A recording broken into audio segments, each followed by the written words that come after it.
जब कुछ वर्कर्स की टीम ड्रिलिंग कर रही थी तो उन्होंने अचानक एक अजीब सी बात महसूस की। जमीन के नीचे से एक अजीब और तेज चीखने की आवाज आई। जैसे जैसे ड्रिल और गहरी जा रही थी, एक घना और काला धुआं अचानक जमीन से बाहर निकलने लगा। उसी पल ड्रिल मशीन तुरंत रुक गई। वहां मौजूद सब लोग एक ही पल में उस जगह की तरफ देखने लगे। जब फीमेल बॉस ने ड्रिल को ऊपर उठाकर चेक किया तो पता चला कि ड्रिल के साथ एक अजीब सी मखलूक के बचे हुए हिस्से बाहर निकले हैं। एक एक्सपीरियंस्ड प्रोफेसर ने तुरंत महसूस कर लिया कि कुछ गड़बड़ है, इसलिए उसने तुरंत उस जगह पर प्रॉपर खुदाई करने का हुक्म दिया। लेकिन जो बात किसी ने भी एक्सपेक्ट नहीं की थी वो ये थी कि गहरे गड्ढे के अंदर एक इंसान जैसा साया प्लास्टिक जैसी पतली परत में लिपटा हुआ नजर आया। थोड़ी देर में सब लोग दोबारा वहां जमा हो गए और फिर वाकई जमीन के अंदर से एक आदमी निकल आया। ये मंजर देखकर सब लोग हैरान रह गए। लेकिन सबसे ज्यादा हैरानी की बात यह थी कि वो आदमी एक पुरानी फ्रेंच जुबान में बात कर रहा था, जैसे वो लोगों से मदद मांग रहा हो। टीम तुरंत उसे घर के अंदर ले गई और उसे एक गर्म कॉफी दी ताकि वो शांत हो सके। मगर अजीब बात यह थी कि उसकी पुरानी फ्रेंच जुबान किसी को समझ नहीं आ रही थी और इसी वजह से वो आदमी और ज्यादा बेचैन और परेशान हो गया। पास खड़ा प्रोफेसर उस आदमी को शांत रहने की सलाह देता है, लेकिन अचानक कीचड़ के कीड़े जैसी कोई चीज एक पल के लिए सरक कर गुजरती है। प्रोफेसर अपनी आंखों से यह सब देख लेता है और डर के मारे पीछे हटने लगता है, मगर आसपास खड़े दूसरे लोगों को कुछ भी नजर नहीं आता। सिर्फ प्रोफेसर को शक होता है कि शायद इस आदमी के अंदर कोई अजीब बदलाव शुरू हो चुका है। जब फीमेल बॉस वहां हालात देखने आती है तो प्रोफेसर तुरंत उसे मामले की गंभीरता बताता है। फिर वो सब लोगों को साथ लेकर ब्लड ऑक्सीजन टेस्ट करने का फैसला करता है। इसी दौरान पास खड़ा दाढ़ी वाला आदमी मजाक करने लगता है। उसका कहना होता है कि प्रोफेसर बेवजह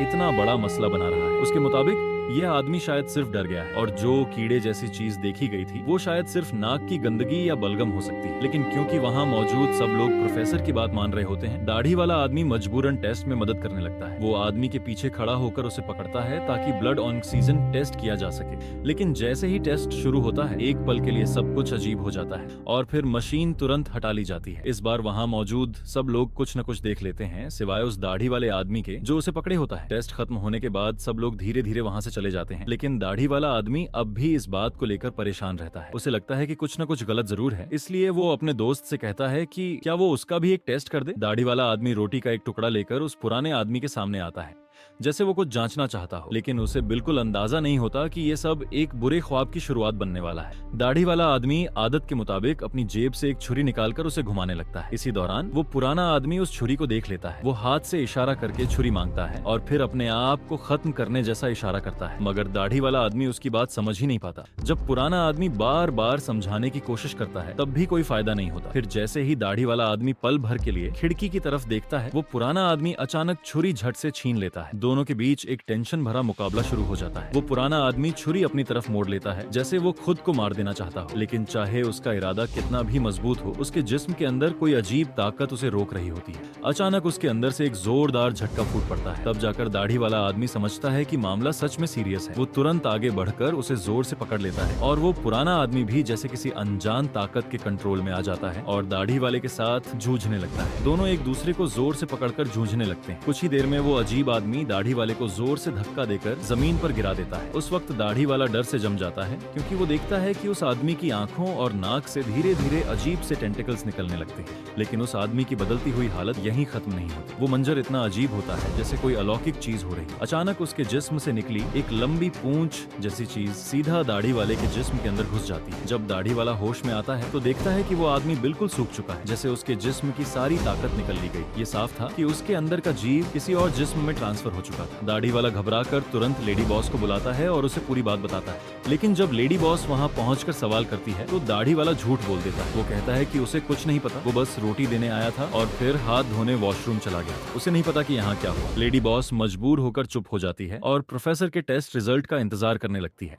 टेस्ट रात देर तक चलता रहता है। आखिर पता चलता है कि उस आदमी के जिस्म में वाकई एक पैरासाइट मौजूद था और सबसे हैरानी की बात यह थी कि ये प्रजाति लंबी जिंदगी या लगभग अमर रहने की क्षमता रखती है। इसी वजह से वो आदमी इतने सालों तक मिट्टी के अंदर जिंदा रह पाया था। प्रोफेसर की स्टूडेंट इस खोज से बहुत उत्साहित हो जाती है क्योंकि ये दुनिया भर के लिए एक बड़ी साइंटिफिक डिस्कवरी हो सकती है। दूसरी तरफ अब पैरासाइट से इन्फेक्टेड दाढ़ी वाला आदमी हॉस्टल में अपने रूममेट को चुपके से बताता है कि कोई अजीब जीव उसके जिस्म के अंदर घुस गया है, लेकिन लेकिन उसका दोस्त इस बात को मजाक समझकर हंसी में उड़ा देता है। इस दौरान दोनों आदमी बहस में पड़ गए। दोनों ही मजबूत जिस्म के थे और कोई भी पीछे हटने को तैयार नहीं था। कुछ ही लफ्जों में बात हाथापाई तक पहुंच गई और दोनों लड़ना शुरू कर देते हैं। आखिरकार जब दाढ़ी वाला जमीन पर गिर जाता है और उठ नहीं पा रहा होता, तभी उसके जिस्म के अंदर की कोई अजीब ताकत अचानक फट पड़ती है। बिल्कुल सन वुकोंग की तरह एक लंबी पूंछ उसकी टांग से बाहर निकल आती है। वो पूंछ बिजली की तरह तेज थी। उसने तुरंत उसके दोस्त के दोनों पैर लपेट ली। उसका दोस्त संतुलन खो बैठता है और सीधा जमीन पर गिर जाता है। जब दाढ़ी वाला होश में आता है और देखता है तो उसका दोस्त अब सांस नहीं ले रहा होता। सुबह होते ही दाढ़ी वाला उस लाश को 1 किलोमीटर दूर ले जाता है। वो उसे चुपके से दफनाना चाहता था ताकि कोई देख ना सके,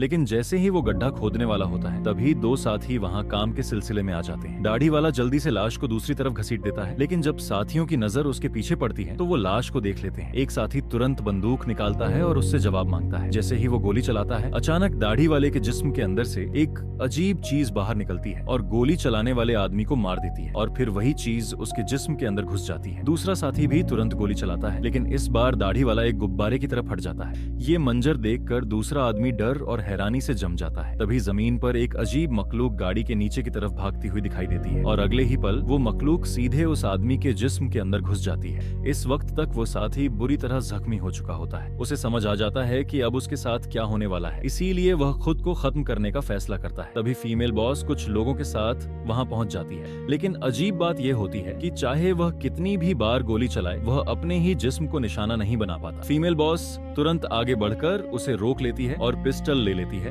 और घायल आदमी सब कुछ बता देता है, लेकिन घायल साथी फिर भी जिद करता है कि उसे खुद को मार देना चाहिए। वह नहीं चाहता कि वह भी दाढ़ी वाले की तरह किसी मॉन्स्टर के कंट्रोल में आ जाए। वह फीमेल बॉस से कहता है कि वह उस पर गोली चला दे, लेकिन फीमेल बॉस इतना सख्त फैसला नहीं कर पाती। इसीलिए वह प्रोफेसर को आदेश देती है कि इस मखलूक पर रिसर्च जारी रखे और कोई हल निकाले। लेकिन जब टेस्ट किया जाता है तो नतीजा देखकर सभी लोग डर जाते हैं। पता चलता है कि यह मखलूक अपने जिस्म को दोबारा बना सकती है और होस्ट के जिस्म के अंदर अपने बच्चे भी पैदा कर सकती है। शुरुआत में यह ज्यादा नुकसान नहीं करती, लेकिन धीरे धीरे होस्ट का खून चूसती रहती है और आखिर में होस्ट की जान ले लेती है। अब फीमेल बॉस के पास कोई और रास्ता नहीं बचता। वह सभी एम्प्लॉइज को इकट्ठा करती है ताकि मिलकर इसका हल निकाला जा सके। काफी देर की बातचीत के बाद एक प्लान बनाया जाता है। कुछ लोगों को जंगल में ले जाकर चुपके से इस समस्या को खत्म करने का फैसला होता है।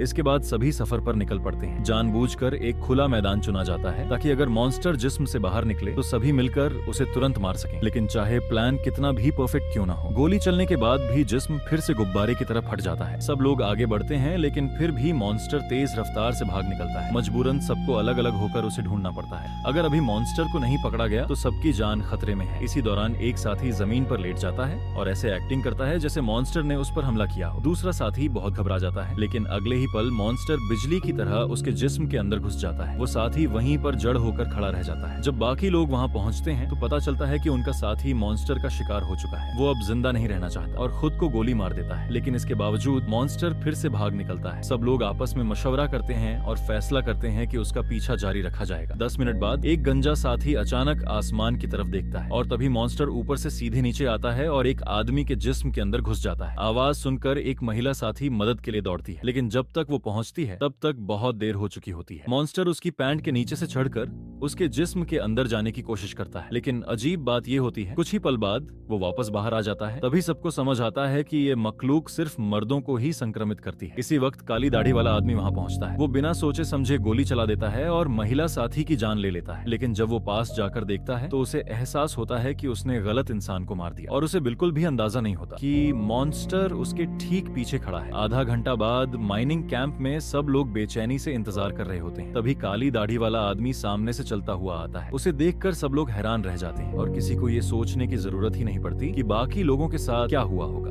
क्योंकि वहाँ सिर्फ वही अकेला वापस आया होता है। अब सबको समझ आ चुका था कि इतनी दूर और सुनसान माइनिंग जगह पर रहना अब मुमकिन नहीं है। फीमेल बॉस फैसला करती है कि सब लोग यहाँ से निकल जाएंगे। काली दाढ़ी वाला आदमी भी उनके साथ चल पड़ता है। किसी ने उसे मजबूर नहीं किया कि वो खुद को मार दे। सबके दिल में एक छोटी सी उम्मीद थी, शायद शहर की एडवांस टेक्नोलॉजी उसका इलाज कर सके। प्रोफेसर उसे तसल्ली देता है कि हिम्मत रखो, अभी सब खत्म नहीं हुआ। लेकिन काली दाढ़ी वाला अच्छी तरह जानता था उसका वक्त अब ज्यादा नहीं बचा है। जब टीम एक झील के पास पहुंचती है, उसके दिमाग में एक खतरनाक ख्याल आता है, शायद ये मॉन्स्टर घुटने डूबने से डरता हो। अगर मैं पानी में डूब कर मर जाऊं तो शायद ये भी मेरे साथ डूब कर मर जाए। प्रोफेसर उसे रोकने की कोशिश करता है, लेकिन वो किसी की नहीं सुनता। वो धीरे धीरे चलकर झील के पानी में उतर जाता है। लेकिन क्या ये प्लान वाकई काम करेगा? प्रोफेसर जिज्ञासा में झील के पास जाता है। उसे एक पल के लिए पानी के नीचे मॉन्स्टर चमकता हुआ दिखाई देता है और फिर अचानक गायब हो जाता है। जैसे ही प्रोफेसर मुड़कर वापस जाने लगता है, अचानक उसके जिस्म को एक जोरदार झटका लगता है। उसकी फीमेल स्टूडेंट नीचे देखकर शॉक हो जाती है। प्रोफेसर को किसी चीज ने बहुत मजबूती से जकड़ लिया होता है। मॉन्स्टर एक बार फिर हमला कर चुका था और अब उन सबके सामने एक और खौफनाक मंजर आने वाला था। खुद को बचाने के लिए एक साथी फीमेल स्टूडेंट का हाथ पकड़कर भागता है। दोनों मुश्किल से मॉन्स्टर के चंगुल से बच निकलते हैं। कुछ दिन बाद अखबारों में इस घटना की खबर छप जाती है। फीमेल स्टूडेंट और एक बचा हुआ साथी अपने घर के बाथरूम के बाथटब में छिपकर बैठे होते हैं। उनकी आंखों में गहरा डर साफ दिखाई दे रहा होता है और यहीं पर फिल्म खत्म हो जाती है। लेकिन ये कहानी असल में उस वक्त शुरू होती है जब एक बूढ़ा सिपाही जंगल में शिकार कर रहा होता है। अचानक उसे एक तेज चीख की आवाज सुनाई देती है। वो आवाज किसी इंसान की नहीं लगती। उसका छोटा साथी भी डर जाता है। दोनों उस आवाज के पीछे जंगल के अंदर बढ़ने लगते हैं। तभी उनके सामने